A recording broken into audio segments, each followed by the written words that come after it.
Hello students, आप Anupreeta मिश्राज electrical engineering के channel पर सुपरपोजिशन से रिलेटेड कंटेंट का स्टडी कर रहे हैं। मैंने इससे पहले सुपरपोजिशन थ्योरम के 2 वीडियोस बना दिए हैं, जिसे आप डिस्क्रिप्शन बॉक्स में लिंक प्लेलिस्ट की देख सकते हैं और डिस्क्रिप्शन बॉक्स में भी इंडिविजुअल वीडियोस डाले हुए हैं लिंक के साथ। यहाँ पर मैं आज आप लोगों को थोड़ा सा मज़ेदार फन बताऊंगी सुपरपोजिशन थ्योरम से रिलेटेड, जो कि इंटरेस्टिंग है। पहली चीज़ तो मैं आपको शुरू से बोलती आई हूँ सुपरपोजिशन थ्योरम के केस में कि पावर को लेके थोड़ा सा ज़्यादा ध्यान देना पड़ता है। कैसे सुपरपोजिशन थ्योरम हम अप्लाई करते हैं पावर मेजरमेंट के लिए, किसी भी कंपोनेंट से डिलीवर होने वाला या डिसिपेट होने वाला। तो यहाँ पर मैं पावर डिसिपेशन से रिलेटेड आपको कॉन्सेप्ट्स बता दे रही हूँ, और ये कहलाती indirect method of power measurement by superposition theorem. तो मैं इसे लिख देती हूँ कि इनडायरेक्ट मेथड है, indirect method to calculate power, ये वो मेथड है। अब सॉकेट मैंने एक ले लिया है जिसमें मेरे रेजिस्टेंसेस 4 है 10 किलो ओम्स के, 2 करंट सोर्स है 2 मिली एम्पियर और 5 मिली एम्पियर का, और एक वोल्टेज सोर्स है 5 वोल्ट्स का। अब यहाँ पर क्या थ्योरी समझा दे रही हूँ मैं आपको पावर मेजरमेंट से रिलेटेड कि क्यों हमें पावर मेजरमेंट की इनडायरेक्ट मेथड ही फॉलो करनी चाहिए, डायरेक्ट नहीं। सुपरपोजिशन थ्योरम हमको डायरेक्ट पावर मेजरमेंट में बिल्कुल सपोर्ट नहीं करता। अगर ऐसा करने गए हम तो आंसर्स गलत आएंगे हमारे पावर डिसिपेशन के या पावर डिलीवर्ड के।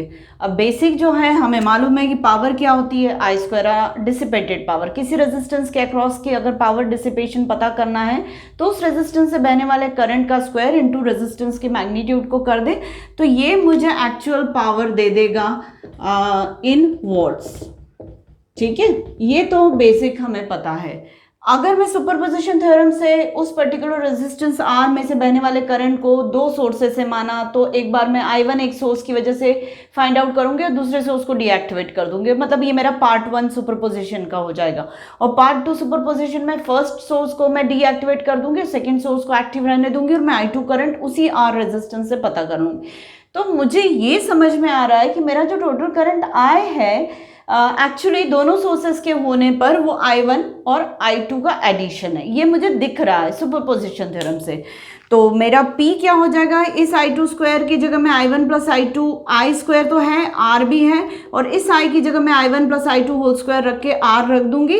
और मैथमेटिकली अगर इसे एक्सपैंड करने गई तो ये A प्लस बी के होल स्क्वायर से ओपन होगा, मतलब A square plus B square plus 2AB, और तीनों से मैंने R का मल्टीप्लिकेशन कर दिया क्योंकि बाहर R है।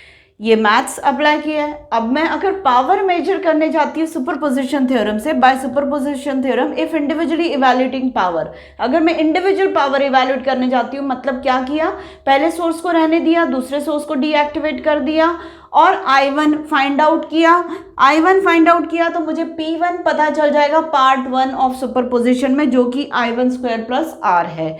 और फिर मैंने सेकेंड सोर्स को रहने दिया, फर्स्ट सोर्स को डीएक्टिवेट कर दिया, I2 पता कर लिया, फिर I2 से मैंने P2 पता कर लिया। P2 कितना है, I2 स्क्वायर प्लस R है। तो अब ये दोनों पावर्स जब मुझे पता चल गई तो मैंने इन दोनों का एडिशन कर दिया तो क्या हो रहा है, I1 स्क्वायर जो है वो भी मुझे मिल गया, I2 स्क्वायर भी मुझे मिल गया, और रेजिस्टेंस से मल्टीप्लिकेशन। अब ये देखो कि एक्चुअली पावर कितनी होनी चाहिए, I स्क्वायर R। जब दोनों सोर्सेस की वजह से इंडिविजुअल करंट फाइंड आउट कर लिया, और I की जगह जब हमने I1 plus I2 whole square किया तो मुझे तो 3 टर्म्स मिल रही हैं पावर की एक्चुअली। मतलब मेरे पास ये एक्स्ट्रा क्वांटिटी होगी, जो कि सुपरपोजिशन थ्योरम से मैं जब इसे फाइंड आउट कर रही हूँ तो ये एक्स्ट्रा क्वांटिटी पार्ट 1 में P1 दे रहा है, सिर्फ इतना दे रहा है, पार्ट 2 में P2 मतलब इतना दे रहा है। ये कहाँ है, ये नहीं मिल रहा है मुझे। इसका मतलब ये है कि ये वाली मेथड बिल्कुल रॉन्ग है। इस मेथड से हमें पावर नहीं फाइंड आउट करना चाहिए। मतलब सुपरपोजिशन थ्योरम आप पूरी अप्लाई कर दो, जो भी करंट या वोल्टेज आपको जिस भी रेजिस्टेंस के अक्रॉस का पता करना, जिस भी कंपोनेंट, वो पहले पता कर लो। जब ये क्वांटिटी आपको पता चल जाएगी ना, मतलब टोटल I या टोटल V एल्जेब्रिक सम उन वोल्टेजेस का या करंट्स का पता चल जाए, उसके बाद आप फाइनली एक बार पावर निकालो ऐसे। तो इसे हम इनडायरेक्ट मेथड कहते हैं।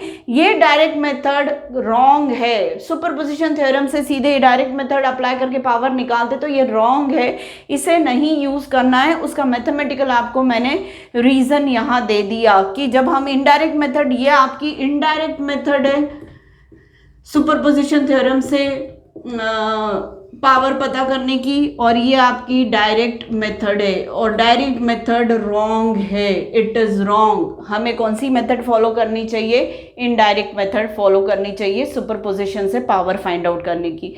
तो नेक्स्ट वीडियो में जब मैं आपको डिपेंडेंट सोर्सेज का क्वेश्चंस दूंगी तो वहाँ मैं पावर भी फाइंड आउट करके आपको बता दूंगी। अभी मैं प्रॉब्लम सॉल्विंग एज सच बहुत टिपिकल नहीं ले रही हूँ, मैं आपको थोड़ा सा फन टाइप की चीज़ें बताना चाह रही हूँ प्रॉब्लम सॉल्विंग से रिलेटेड, इसलिए मैंने हेडिंग यहाँ पर प्रॉब्लम सॉल्विंग रहने दिया है। अब ये हो गया बेटा एक पार्ट कंप्लीट। अब दूसरा, यहाँ पर अगर मुझे कहा जाए कि 10 किलो ओम से बहने वाला करंट पता करो सुपरपोजिशन थ्योरम से, सर्किट को देखकर क्या समझ में आ रहा है बेटा? यहाँ का करंट तो 2 मिली एम्पियर्स का करंट सोर्स सीरीज में होने की वजह से फिक्स हो गया है। यहाँ का बहने वाला करंट 10 किलो ओम से हमेशा 2 मिली एम्पियर से करंट बहेगा। ये 5 वोल्ट्स का वोल्टेज सोर्स और ये 5 मिली एम्पियर्स का करंट सोर्स कुछ भी कंट्रीब्यूट नहीं कर रहे करंट में, यहाँ से बहने वाले करंट में। मतलब अगर ऐसा क्वेश्चन बाय चांस ट्रिकी तरीके से आपको किसी कॉम्पिटिटिव एग्जाम में या इंटरव्यू में पूछा जाए, तो आप अगर उसके साथ सीरीज में करंट सोर्स देख रहे हैं तो आप सीधे बोल देना ये सुपरपोजिशन से सॉल्व होने वाला क्वेश्चन नहीं है। मैं सीधे सीधे इसका आंसर दे देता हूँ, 2 मिली एम्पियर का करंट इस 10 किलो ओम से बहेगा। ये एक चीज़ है। दूसरा ये कि अगर सपोज मेरा एक क्वेश्चन ऐसा है कि इसके अक्रॉस मुझे 10 वोल्ट की बैटरी लगी हुई है 10 किलो ओम्स के, और मुझे कहा जाए कि क्वेश्चन को ये वाला आई पता करके दो सुपरपोजिशन थ्योरम से, तो अब आप फिर देखो बेटा ये 10 किलो ओम्स के अक्रॉस का 10 वोल्ट वोल्टेज फिक्स हो गया हमेशा के लिए। ये वाला 5 मिली एम्पियर्स या 5 वोल्ट्स का ये दोनों सोर्सेस बिल्कुल भी इस आई को फ्लो करवाने में कंट्रीब्यूट नहीं करेंगे। आई की वैल्यू सीधे सीधे मैं निकाल सकती हूँ 10 वोल्ट्स अपॉन 10 किलो ओम से, सीधे सीधे आई की वैल्यू भी फिक्स हो गई। मतलब इसके अक्रॉस का वोल्टेज फिक्स, इसके अक्रॉस का करंट फिक्स। तो सुपरपोजिशन थ्योरम तो अप्लाई होगी ही नहीं यहाँ पर, अगर ये आई निकालना है। और अगर ये भी आई निकालना है तो यहाँ भी सुपरपोजिशन थ्योरम अप्लाई नहीं होगी, सीधे सीधे देखकर ही निकाल सकते। तो यही चीज़ मैं आपको कहना चाह रही थी कि सुपरपोजिशन थ्योरम कहाँ अप्लाई नहीं हो सकती। तो एक रेजिस्टेंस के साथ, अगर जिस रेजिस्टेंस के लिए आपको वोल्टेज करंट पता करना है उसके अक्रॉस वोल्टेज सोर्स फिक्स हो गया तो सुपरपोजिशन थ्योरम नहीं लगी। हाँ, मैं ये कह सकती हूँ यहाँ से कुछ निकालना हो तो मैं सुपरपोजिशन थ्योरम अप्लाई कर सकती हूँ, पर यहाँ से कुछ निकालना हो या यहाँ से वो पावर करंट वोल्टेज निकालना हो, यहाँ पावर करंट वोल्टेज निकालना हो, तो मुझे सुपरपोजिशन थ्योरम की बिल्कुल भी ज़रूरत नहीं है। तो उम्मीद है आपको थोड़ा सा ये मज़ेदार टाइप का वीडियो पसंद आया होगा, जिसमें मैंने indirect method of power measurement through superposition theorem बताया, और मैंने कहाँ पर सुपरपोजिशन थ्योरम लगाना यूज़लेस है वो मैंने बताया आपको। तो प्लीज़ अगर मेरा आज का वीडियो पसंद आए तो तुरंत लाइक करिए और मेरे चैनल को सब्सक्राइब करिए, मेरे वीडियोस को शेयर करिए और मेरे कंटेंट से ज़्यादा फ़ायदा उठाने की कोशिश करिए। Thank you.